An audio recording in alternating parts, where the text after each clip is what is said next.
boys and girls. Thanks for watching the Magic Treehouse programs. This is Miss Kathy coming at you with the How Long is a Great White Shark experiment. So our paper says it is 21 feet, give or take, and 7,000 pounds. So we're going to measure it out here in my driveway compared to one of our cars, a gray Honda Accord. I'm going to put down my tape measure here and make a mark about where the front of the car is, so we can see that on the driveway. And then we're going to lay this down. Keep going. That's 7 feet.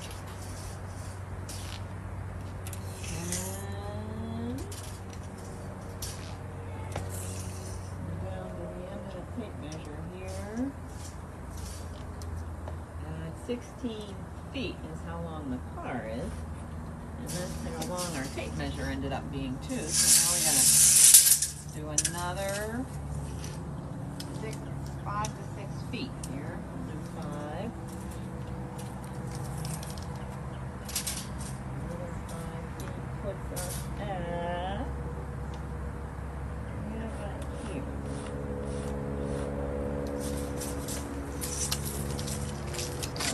How long it is, and then you imagine it double the weight of the car, because a car we looked up weighs about 3,500 pounds, and they said a great white shark can be 7,000 pounds. So just imagine how big it must be. Oh boy, it's going to take a lot of crawling. If we have one side of our shark here, and we're going back up to that line there.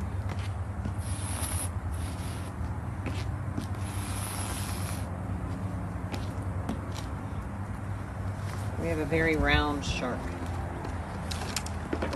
Okay, we're going to go back down this side. I think he gets so heavy from all those teeth in his mouth. What do you think? Back to where we started. Down here.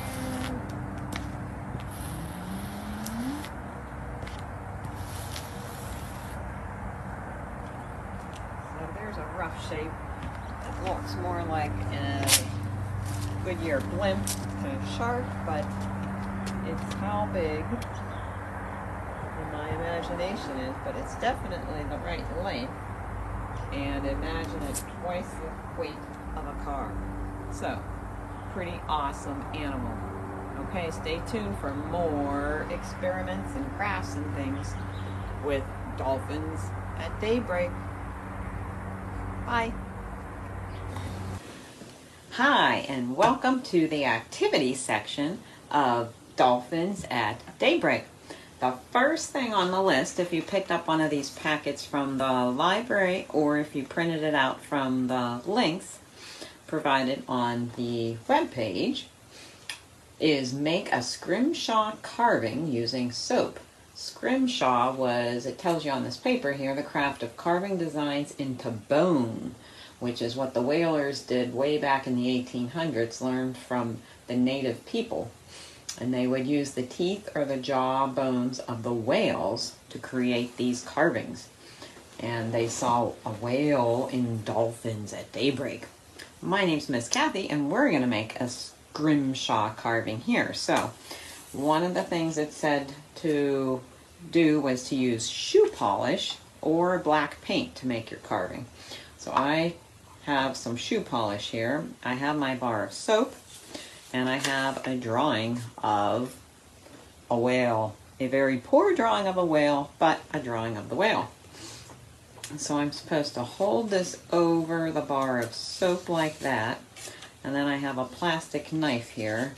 And I'm going to try to trace this drawing into the soap. And I have a feeling that the people who did this back in the 1800s We're going to do this a lot better job than I'm going to do right now. It says the deeper the carving, the better the design will be, because it'll go down into the soap bar more and make it darker. So I have pieces of soap fallen down here off of my bar. I have my plastic knife I'm using to cut it. You can also use something like a cuticle stick that you would use for nails. Something pointy but not dangerous. You don't want to use a real knife. That would be up to a mom or dad to do. And I'm tracing my outline of the whale. You may find you want to tape the design down onto the bar of soap so that it's not sliding around, because mine seems to be sliding a little bit. But I think my whale is just so bad that it's not really going to matter a whole lot. But you can see I have the rough outline I did using the paper, and now I'm going to do it just by hand, as I think it's much easier when you're not actually holding the paper on top of it. You can make whatever you want picture-wise. I started off with something I thought wouldn't be too tricky because I'm not a skilled scrimshaw carver as of yet. So hopefully you have your supplies together and you can be doing this. You can stop the video at any time if you need more time. So I'm going to scrape off my extra pieces of soap there, and that is my whale. Like I said, not a very good whale, but a whale nonetheless. Now I'm going to take my black shoe polish and I'm going to spread it out with a little cloth and cover the top of the bar of soap. Now remember, you can use black paint too. I don't know which one would do a better job. You can figure that out. If you want to try it with two different things, you can always experiment. It's good to try different things and see which gives you a better result. I'm going over the top of my bar of soap here, and I can see, I'm not done yet, but you can see how the black is going down into the carved lines a little bit deeper than it is up on top where there is no carving. So that's what makes it leave the mark. It's always good to work with something underneath your work area so that you don't get, especially shoe polish, because that's kind of messy stuff, but paint or shoe polish on your furniture if that's where you're working. If you're at your kitchen table, spread out and do a nice neat surface before you start. Okay, so I have that spread on there.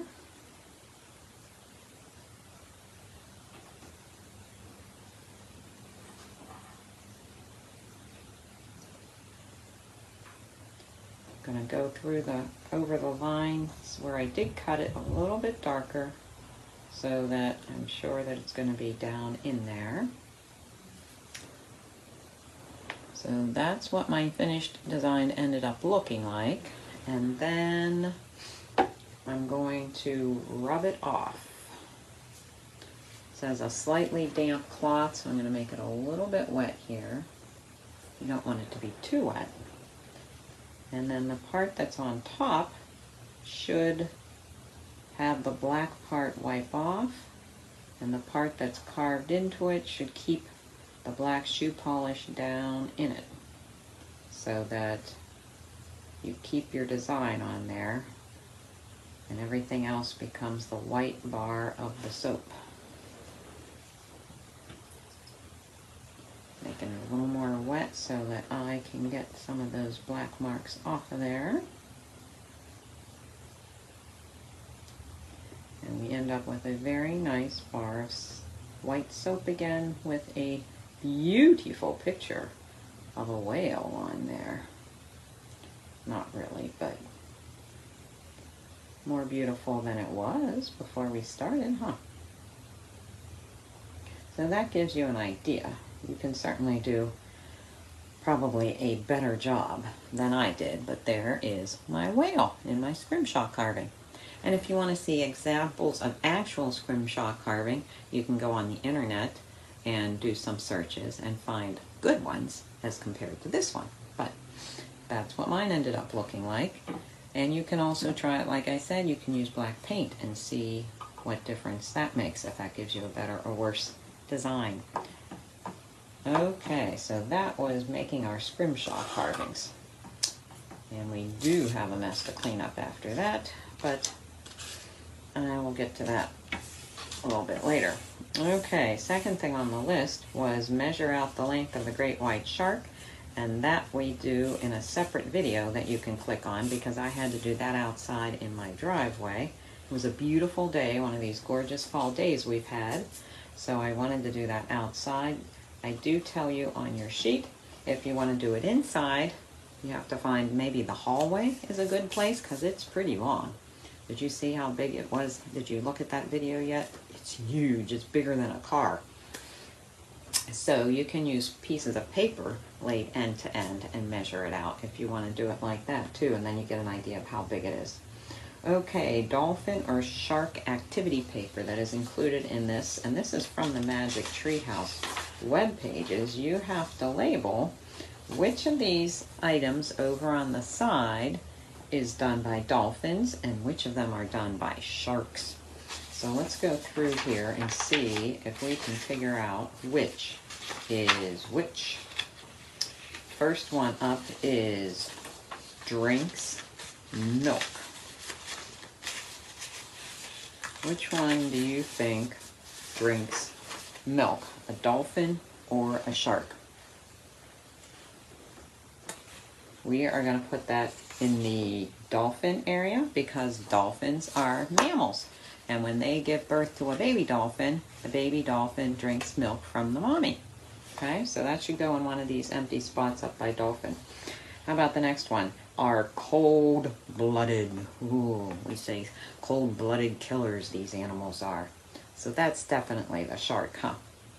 I'm going to put that down in the shark area. Mammals are not cold-blooded. We are mammals. We have warm-blooded beings, and that's what dolphins are. Sharks are cold-blooded. Okay, next thing on the list is have lungs. Well, again, do we have lungs inside us? Or do we breathe through gills? Like fish. We breathe through lungs, and that's one of the characteristics of a mammal. So you want to put that up by the dolphin. So now we have 2 in dolphin and 1 in shark.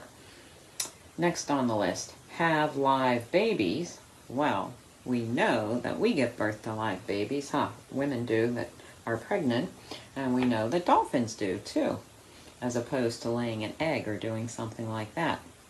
So we are going to put have live babies up with the dolphins as well. Okay, have lots of teeth. Like that. Well, we certainly know that sharks have a lot of teeth, so that one's pretty easy, huh? What's the next one? Have rough skin. They were talking in the story, Jack and Annie were rubbing up against the dolphins, and it was very smooth, right? Very smooth. So it is the sharks that have the rough skin. Next one was, they're mammals. Well, we've been talking about dolphins being mammals just like us. So that's definitely the dolphins. They are warm-blooded. That's dolphins too. That means our body temperature stays pretty even if it's cold outside. If you are cold-blooded, that means your blood keeps your body whatever temperature it is, the surrounding air around you. So if you go outside, your body temperature really drops off because it's cold outside. If you go in where it's warm, then it perks up again. Our body temperature, even though we feel cold on our outside skin, our body temperature is actually staying about the same, whether we're outside or in on a cold day. You can tell that by taking your temperature and seeing what it is. So our warm-blooded, we said, goes with dolphins. Have gills. Well, we know mammals don't breathe through gills. We said breathe through lungs. So gills goes down with the sharks. Are chondroctites. I think that's how you say it. It's a big, long, fancy word. And that would have to be, I think they're sharks. Sharks are the chondrotrichs. Have a cartilage skeleton. That's definitely sharks. Because we have bones, huh? Mammals have bones. So cartilage, you have some cartilage on us, huh? Our nose is made out of cartilage. And maybe our ears? I forget what else on us is cartilage. Okay, uses echolocation to send out signals to find things. That is going to be the dolphins. That's how they find things. And bats use echolocation too. And the last one is our cetacea. Cetacea is dolphins, I believe. You can find all the answers to these in the companion book, a nonfiction companion to Dolphins at Daybreak, activity Dolphins and Sharks. But I'm pretty sure cetacea is the dolphins and chondrotrichs are the sharks. So you have them all divided up. Complete the following dolphin and sharks webs, all dolphins, and then you say what they do. So, okay, good job. Got our chart filled out. Next thing on the list was, sinking an egg in salt water or plain water. So here we go. This was an experiment. Now I told you on there, I looked up on the internet how to make salt water that would be equal to the salt water in the ocean. Mine didn't work when I only used that much salt. I do have to tell you, that's why we do experiments, huh? Because you never know until you try it, and then you have to kind of play with it a little bit and see if you can get it to work. So let's try our experiment right now. I'm going to put this egg into the regular water. This is my glass of regular water here. And it's sinking to the bottom. Okay, this is just a regular egg, not hard-boiled or anything. The one difference with this egg is, let me get my spoon here. This is brown on the outside. It's a brown egg, but that doesn't affect the inside of the egg at all. Okay, now we're going to put it in the salt water here, and we can see that it is floating around in there. Same egg, but it is not touching the bottom.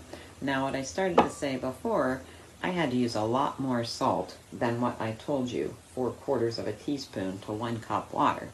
I probably ended up using 4 or 5 teaspoons.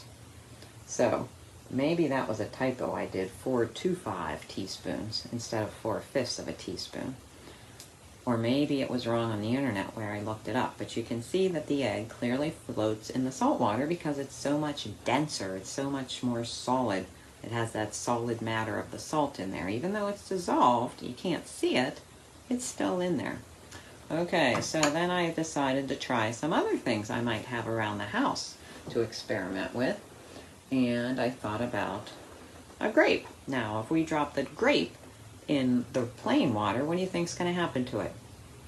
We can make our hypothesis. What do we think is going to happen? I would think, looks pretty solid, pretty heavy. It's going to drop to the bottom. So let's see. Sinks like a rock, huh? There it is, floating around on the bottom. Well, not floating, I should say. It is sinking to the bottom. Okay, so we're going to take that out now. Let's see if the salt water is enough, salty enough to hold up a grape. Hey, it works for a grape too. Look at that. The grape is floating in the water. Salt water, that is. Okay, I wonder if these things would taste salty now that you take it out and eat it, but I'm not going to find that out right now. And the other thought I had was a little baby cherry tomato. So what do we think? Sink or float in the plain water?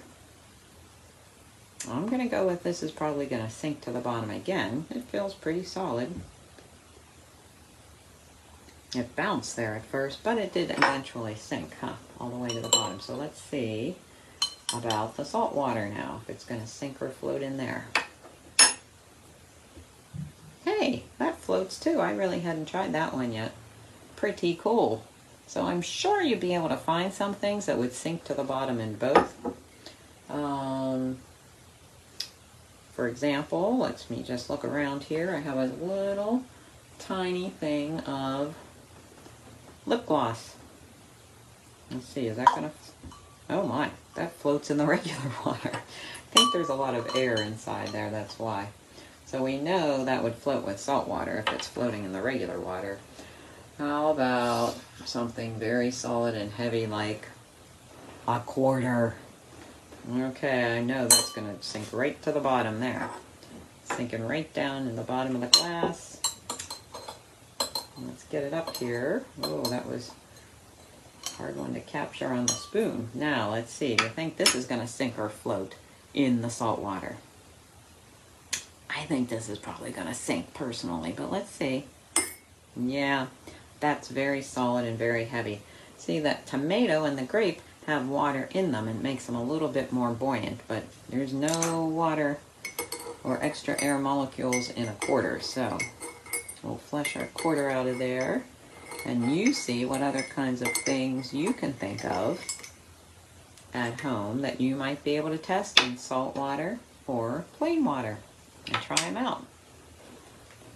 Okay, design your own conservation poster. That was an activity you can do to help save our planet. Says dolphins and sharks are in danger due to fishing, hunting, and pollution. All things that man does that are not good for the environment in all cases, in the way that they do them. And then we're supposed to use this design to create a poster promoting conserving our ocean friends, conservation of our ocean friends. So what you could do, what you could put in your poster to promote people being kind to the environment and our animal ocean friends. So you can make that on your own. And the last thing was we're going to do some trivia questions. So let's do these together. These are based on the book, and we'll see how many of these we can get right. I had this pulled up on my computer, but now it shut down because we weren't using it. There we go. Okay. Dolphins at daybreak. What is a ship's log? When we talk about a ship's log, is it a big piece of wood that you have on your ship? No. Ship's log is a diary you keep of your ocean trip. A diary of your trip. It's like a little book that you can write in, like Jack was doing. He has this notebook that he writes in, huh? Okay. What picture was on the button that made the mini sub go underwater? Remember what was the picture on the button? And they pressed it and it made it go down. Remember? Answer is a starfish.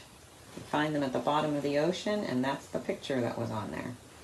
Okay, when Jack and Annie first see the octopus, Annie thinks that the octopus is what? It is a 1, 2, 3, 4, 5, 6 letter word. I'll give you a clue. What's the octopus?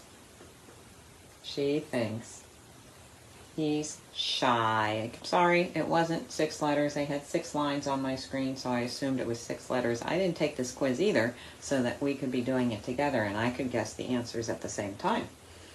She thought he was shy. Okay, what was the real pearl in the oyster?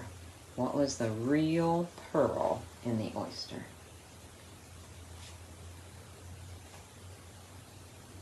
The dolphins. The dolphins were the best part, they said at the end. What causes an oyster to make a pearl? And this is not just in Jack and Annie. This is really what causes oysters to make pearls. Remember what's inside them? A tiny little grain of sand, and that irritates the lining of the oyster, so then they start coating it, and that's what makes the pearl. Jack read in his ocean book that you should not blank when swimming away from a shark. You should not what? You should not splash around, right? You don't want to splash. Be very calm in the way that you're swimming. Okay, good job. How are we doing on these? This is number 7. What do Jack and Annie have to do to become master librarians? Dun, dun, dun. What do they have to do? They have to... there should be a multiple choice on this one. This one didn't really work. Let me see if I can do this again. Well, we're going to go to the next one because apparently there were several choices and it didn't show me the choices. It just said all of the above, which doesn't work if they haven't given you the choices. What type of animals tapped their noses against the glass of the mini sub? What type of animal was it? The dolphins, huh? The dolphins were being friendly and tapping a greeting. Question number 9. What did Annie find on the beach? Remember when she was looking on the beach? She found the mini sub. That's where they got the mini sub, huh? And then they were able to climb into it, although Jack was a little bit scared about doing it since it wasn't his. What did they discover was the answer to Morgan's riddle? What was the answer to Morgan's riddle? An oyster. Huh, an oyster was the answer.